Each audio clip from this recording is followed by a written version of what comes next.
এখন থেকে আপনার প্রিয় সিরিয়ালগুলো ফ্রিতে দেখুন এক্সক্লুসিভলি শুধুমাত্র সান নেক্সটে। এখনই অ্যাপ ডাউনলোড করুন।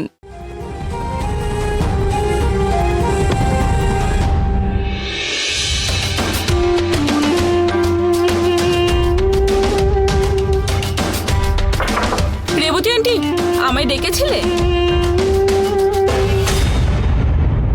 আন্টি কি করছো? আরে লাগছে আমার। লেগে গেল, কি হয়েছে? রুদ্র যদি কিছু জিজ্ঞেস করে? জিজ্ঞেস করবে মানে? মোহিনীর ব্যাপারে। আরে তাতে আমাদের কি দোষ? ডক্টর তো বললেন ভয়ের কিছু নেই। তুমি না অযথাই টেনশন করো রেবতী আন্টি। ও রিয়েলি? রুদ্রর এত পেশেন্স আছে যে ও সবকিছু ঠান্ডা মাথায় শুনবে? ও এসেই তো আমার উপর ঝাঁপিয়ে পড়বে। ও যদি কোনো প্রশ্ন করে আমি কিন্তু তখন তোমার কথাই বলবো, বুঝেছো? হ্যালো, আমি এইসব ব্যাপারে কিছু জানি না। তুমি যা বলার বলে দেবে ওকে। আমি কিন্তু তোমার কোনো প্ল্যানে নেই। শোনো, যদি রুদ্র এ ব্যাপারে কিছু প্রশ্ন করে। বাট রেবতী আন্টি, মাকে তো রুদ্র খুবই ভালোবাসে, ও কিছুতেই মানবে না। তারপর রুদ্র যদি জিজ্ঞেস করে আমাকে, না না না, তোমাকেই ধরবে, কনফার্ম তোমাকেই ধরবে। আরে মোহিনীর ব্যাপারে কিন্তু আমি কিছু জানি না। শোনো, মোহিনী যদি ভালো মন্দ কিছু ঘটে তার জন্য কিন্তু তুমিই দায়ী থাকবে, কারণ তুমিই তো রিয়াক্ট করেছিলে রুদ্র ডিসিশন নিয়ে।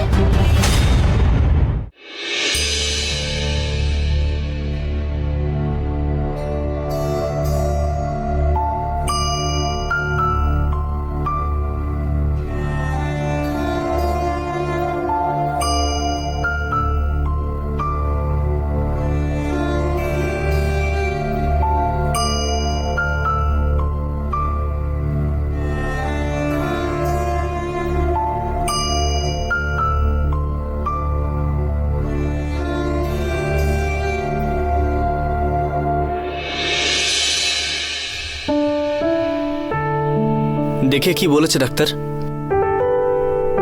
বড়মা কবে সেরে উঠবে? সেভাবে কিছু বলতে পারেনি। বলেছে ভালো করে বিশ্রাম নিতে হবে। বড়মাকে হাসপাতালে নিয়ে যাওয়া হয়নি কেন? সেটার কোনো প্রয়োজন হবে না বলল।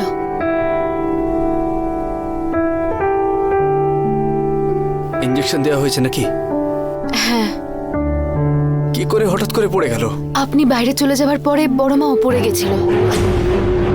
ওখান থেকে নামার সময়তেই মাথাটা ঘুরে পড়ে গেছে আমার চোখের সামনে।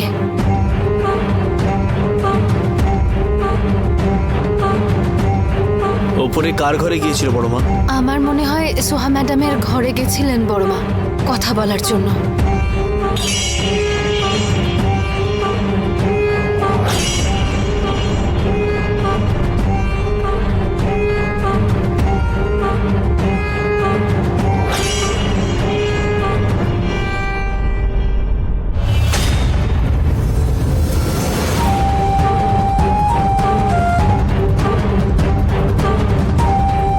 হ্যালো আন্টি, এইসব কেন আমার জন্য হতে যাবে?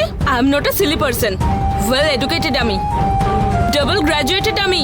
Rebati aunty hello, double graduated আমি। আরে এসবের সঙ্গে কিসের সম্পর্ক তার? সম্পর্ক নেই মানে? সোহাবতী, সোহাবতী কোথায় তুমি?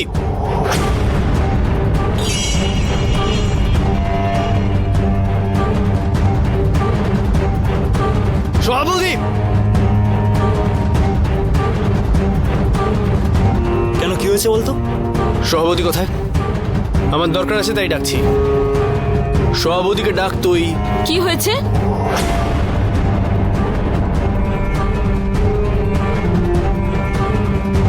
কি বলেছো মাকে তুমি, যার জন্য মায়ের এই অবস্থা হয়েছে?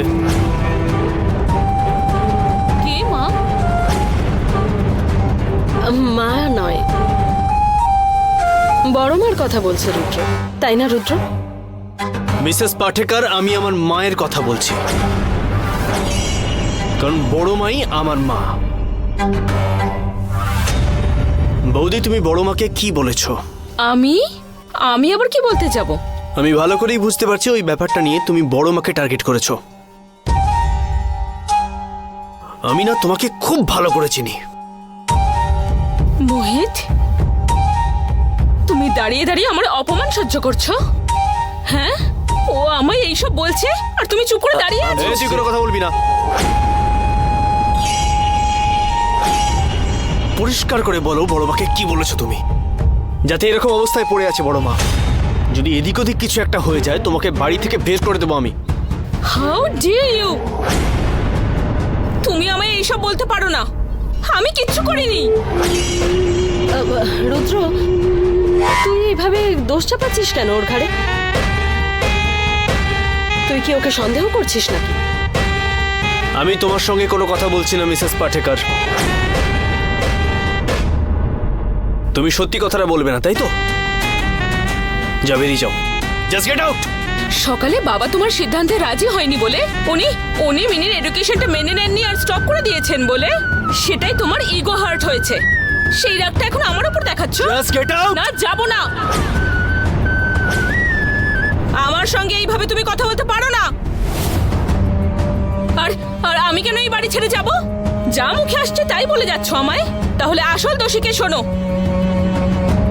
রেবতী আন্টি রেসপন্সিবল এইসবের জন্য।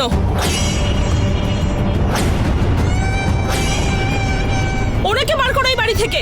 দেখি তোমার কত বড় ক্ষমতা। এবার কি হলো? আমায় বাড়ি থেকে বের করতে এসেছিলে? সোহা, রুদ্র, সোহা মিথ্যে কথা বলছে। আরে আমি এসব আবার ডোন্ট কখন বি বললাম? Liar Revati aunty. তুমি তো মাকে তখন যা তা ভাবে অপমান করলে, বলো করনি? দেখো সোহা, দাঁড়াও, আমাকে বলতে দাও। তুমি তো মাকে রুদ্র নামে অনেক কথা বললে, আর আর সেই সব কথা শুনেই তো মায়ের আজকে এই অবস্থা হলো। এতে আমার কোনো দোষ নেই।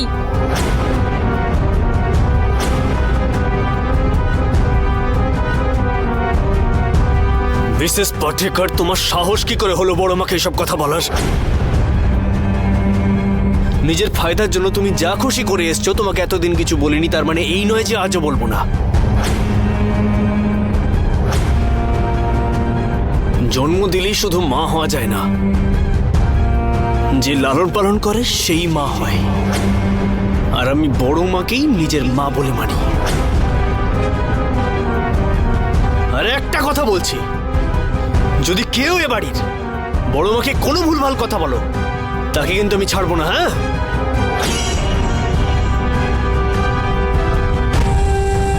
রুদ্র, আমার কথাটা তুই বাস, আমি কোনো এক্সপ্লেনেশন শুনতে চাই না। তুমি বেরিয়ে যাবে এই বাড়ি থেকে। রুদ্র, আমি কি তোর মা। বলছি আমি তোমায় শুনতে পাচ্ছ না?